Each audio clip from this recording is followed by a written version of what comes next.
Assalamualaikum warahmatullahi wabarakatuh. Apa kabar anak-anak Ustazah? Semoga semuanya sehat dan selalu dalam lindungan Allah Subhanahu wa taala. Tetap semangat ya, walaupun sekarang lagi belajar di rumah. Kali ini kita akan belajar tematik bersama Ustazah Wika Putri Hendriani, mahasiswa Magang 3 IAIN Bengkulu.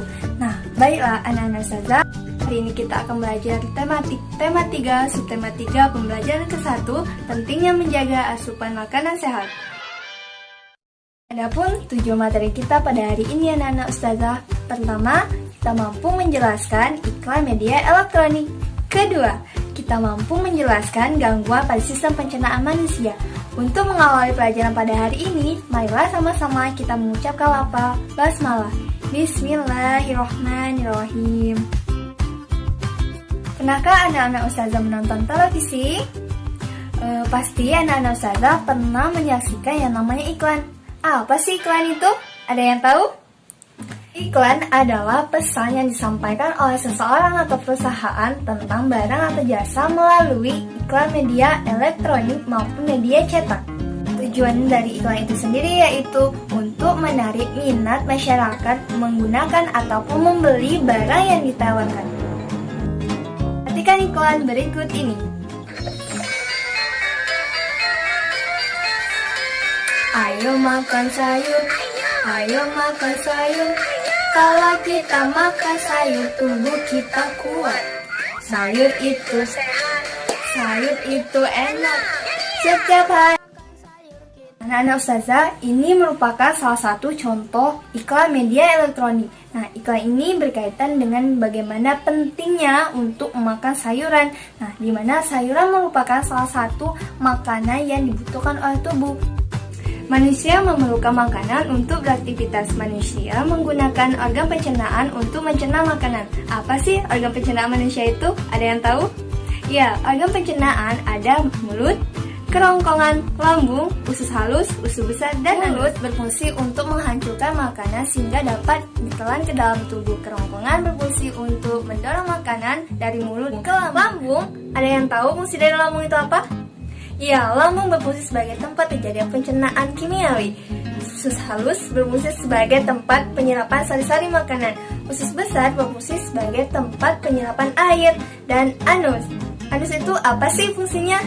Nah, anus berfungsi sebagai tempat pembuangan sisa-sisa pencernaan.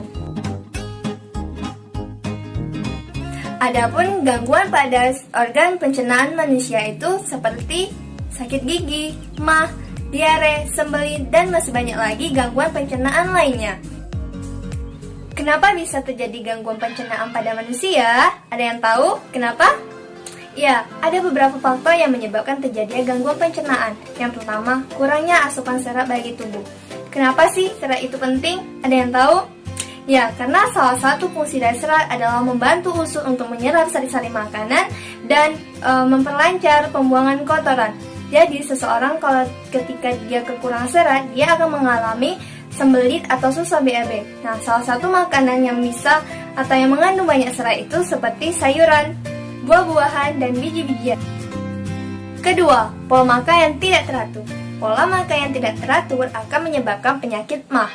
Penyakit MAH disebabkan karena lambung terus-menerus menghasilkan asam lambung. Ketika tidak digunakan mencerna makanan, maka asam lambung mengikis dinding lambung dan menyebabkan rasa nyeri.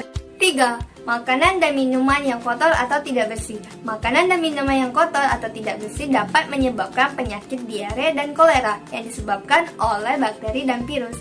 Bakteri dan virus dapat menginfeksi saluran organ pencernaan manusia.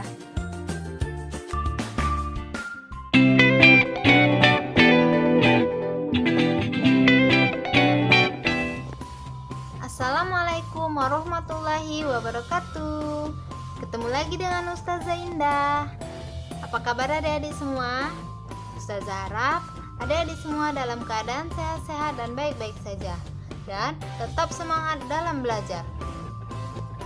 Baiklah, sebelum memulai pelajaran kali ini, jangan lupa kita mengucapkan lafaz basmalah. Mari sama-sama kita mengucapkan lafaz basmalah. Bismillahirrahmanirrahim. Ya adik-adik, kita belajar di tema 3 makanan sehat, Subtema 3, pentingnya menjaga asupan makanan sehat dan pembelajaran kedua. Langsung saja ya, kita belajar mengenai iklan media elektronik. Semua iklan, baik media cetak maupun media elektronik, memiliki tujuan yang sama, yaitu menarik perhatian khalayak umum. Iklan juga digunakan untuk mengajak seseorang melakukan sesuatu. Nah, bagaimana adik-adik? Sudah mengerti apa belum mengenai iklan tersebut? Baiklah, kalau sudah mengerti, kita lanjut ke pembelajaran IPA ya. Nah, di sini kita memasuki pelajaran IPA. Di dalam pelajaran IPA kali ini, kita membahas tentang makanan sehat bagi sistem pencernaan. Salah satu cara menjaga kesehatan sistem pencernaan adalah dengan menjaga kebersihan makanan yang dikonsumsi. Nah, jadi kita harus menjaga kebersihan makanan supaya terhindar dari penyakit. Dan ini contoh-contoh makanan yang baik untuk dikonsumsi. Pertama, buah. Buah mengandung banyak vitamin dan antioksidan untuk mencegah penyakit. Kemudian ada sayur. Sayur mengandung banyak serat yang baik untuk melancarkan pencernaan. Nah, di sini siapa yang gak suka sayur? Ustazah harap di sini semuanya menyukai sayur ya, karena sayur itu banyak mengandung serat yang baik untuk melancarkan pencernaan. Kemudian biji-bijian. Biji-bijian mengandung asam laktat dan juga serat yang dapat meningkatkan jumlah bakteri baik di dalam usus. Nah, apakah adik-adik Ustazah di sini menyukai biji-bijian?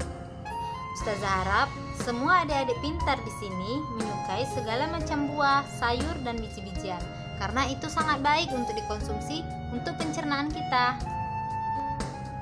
Baik ya, itu tadi pelajaran dari IPA. Sekarang kita berlanjut ke pelajaran SBDP. Nah, di sini kita membahas tentang batik sebagai karya seni rupa daerah. Karya seni rupa daerah merupakan suatu bentuk kesenian yang tumbuh dan berkembang di suatu daerah di Indonesia. Salah satunya contohnya adalah batik. Nah, itu sebagai gambaran orang sedang membuat batik. Batik adalah kain yang bergambar dibuat khusus dengan menggunakan lilin khusus untuk batik. Batik biasanya dibuat menggunakan canting. Cantingnya itu bukan canting beras ya, tapi canting batik. Seperti ini. Nah, bagaimana? Sudah tahu, sudah bisa membedakan canting beras dan canting batik ya adik-adik?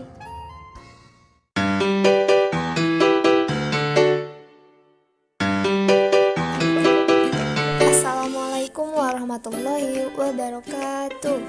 Apa kabar anak-anak Ustazah? Semoga kita semua selalu sehat dan selalu dalam lindungan Allah Subhanahu wa taala. Kali ini kita akan belajar tematik tema 3, subtema 3, pembelajaran ketiga, pentingnya menjaga asupan makanan sehat, bersama Ustazah Mika Putri Hendriani, mahasiswa magang 3 IAIN Bengkulu. Sebelum memulai pembelajaran hari ini, marilah kita sama-sama mengucapkan lafal basmalah. Bismillahirrahmanirrahim. Adapun tujuan pembelajaran kita hari ini, yang pertama, kita mampu menjelaskan pembangunan sosial budaya di Indonesia. Kedua, kita mampu menjelaskan keberagaman di Indonesia. Ketiga, kita mampu menyebutkan unsur-unsur dalam iklan. Pembangunan sosial budaya di Indonesia. Tahukah kamu tentang pembangunan sosial budaya? Pembangunan sosial budaya adalah pembangunan yang mencangkup kehidupan sosial dan budaya di Indonesia. Salah satu contoh pembangunan sosial budaya yaitu dengan membeli produk hasil karya budaya daerah-daerah di Indonesia, seperti membeli hasil kerajinan batik. Indonesia merupakan negara yang kaya akan keberagaman. Keberagaman tersebut meliputi suku, bangsa, agama, budaya, serta kegiatan ekonomi. Meskipun beragam, masyarakat Indonesia harus tetap bersatu sesuai dengan semboyan Bhinneka Tunggal Ika, yaitu berbeda-beda tetap satu jua. Semboyan Bhinneka Tunggal Ika melekat pada burung Garuda yang merupakan lambang negara Indonesia. Semangat kebersamaan dalam keberagaman harus dimiliki oleh setiap warga Indonesia. Semangat kebersamaan dalam semboyan Bhinneka Tunggal Ika membantu kita dalam memaknai keberagaman yang ada di Indonesia. Anak-anak ustazah, ada yang tahu cara mewujudkan semangat kebersamaan? Cara mewujudkan semangat kebersamaan dalam kehidupan sehari-hari seperti: pertama, rela berkorban demi tanah air. Kedua, menghormati kebudayaan daerah lain. Ketiga, memiliki semangat dan cinta tanah air. Keempat, tolong-menolong dan saling bekerja sama. Dan masih banyak lagi cara mewujudkan semangat kebersamaan dalam kehidupan sehari-hari. Hasil produk masyarakat Indonesia dapat diperkenalkan kepada negara lain. Cara memperkenalkannya yaitu dengan mempromosikan menggunakan iklan. Unsur-unsur iklan meliputi: pertama, kata kunci berupa judul atau topik. Kedua, tujuan iklan yang dibuat. Ketiga, isi iklan. Keempat, sasaran atau orang yang dituju. Kelima, sketsa gambar iklan.